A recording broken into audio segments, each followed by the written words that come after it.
প্রতিবছর বর্ষায় উজানের ঢলে পুরনো রূপ ফিরে পায় ময়মনসিংহের ব্রহ্মপুত্র নদ। এ সময় উত্তাল ঢেউয়ে ভাঙে দুই তীর। এবার এর ব্যতিক্রম হয়নি। নদের ভাঙনে কয়েকশো একর ফসলি জমি, বেশ কিছু ঘরবাড়ি তলিয়ে গেছে নদে। এতে নিঃস্ব হয়ে গেছে শতাধিক পরিবার। স্থানীয়দের অভিযোগ, ভাঙন ঠেকাতে প্রতি বছর জিও ব্যাগ দিয়ে দায়সারা কাজ করা হয়। আজও কর্তৃপক্ষ নেয়নি স্থায়ী কোনো সমাধানের উদ্যোগ।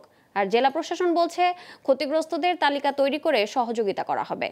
ময়মনসিংহ থেকে রিপন গোয়ালাভির তথ্যচিত্রের ডেস্ক রিপোর্ট।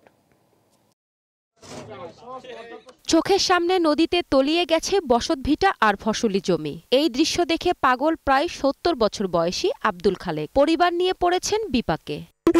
আমি কি করবো, কি করবো? আমি এই অবস্থায় আছি, একটু জায়গাও নাই, যেমন আমি থাকবাম এই অবস্থায় করতে পারি। আমি আমার জায়গা জন্য কিচ্ছুই নাই। বর্ষা এলেই এমন উত্তাল রূপ ফিরে পায় ময়মনসিংহের ব্রহ্মপুত্র নদ। এবারও তীব্র স্রোতে আব্দুল খালেকের মতো গৌরীপুরে পশ্চিম ভাটিপাড়া, উজান কাশিয়ারচর ও খোদাবক্সপুর গ্রামের শতাধিক পরিবারের ঘরবাড়ি, ফসলি জমি ভেঙেছে তীব্র স্রোতে। টেকসই বেড়িবাঁধ নির্মাণ না করে প্রতি বছর জিও ব্যাগ ফেলে দায়সারা কাজ করা হয় বলে অভিযোগ স্থানীয়দের।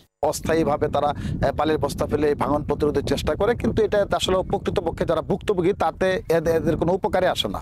ভাঙ্গে বাড়ি নিতে নিতে মনে করুন সবগুলাই নিতে গাওয়ান, আমরা তো জায়গা ঠাই মাই নাই খেয়ে আমরা কিছু না যাইতারি না। এই নদী ভাঙনের ফলে সেই কৃষি জমিগুলো নদীতে বিলীন হয়ে যাচ্ছে। এটা যদি স্থায়ীভাবে বাঁধ না দেওয়া হয়, স্থায়ীভাবে নদী ভাঙন রোধ করা না হয়, তাহলে দেখা যাবে যে আমাদের আবাদি জমিগুলো নদীতে চলে যাচ্ছে। পানি উন্নয়ন বোর্ডের লোকজন নিয়ে আসার পরে কিছু থুক বরাদ্দ দেয়, জিও ব্যাগ ফেলায়, এই দায়সারা কাজ করে চলে যায়। এখন আমাদের এই গ্রামটা হুমকির মুখে।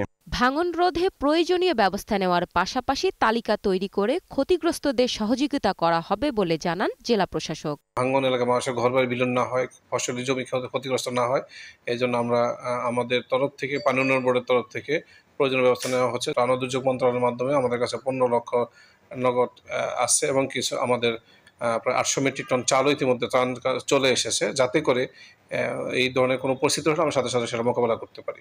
অপরিকল্পিত নদ খনন, অবৈধ বালু তোলা বন্ধ করা গেলে ব্রহ্মপুত্রের ভাঙন খানিকটা কমবে, এমনটাই মনে করেন ময়মনসিংহবাসী। Global television news desk.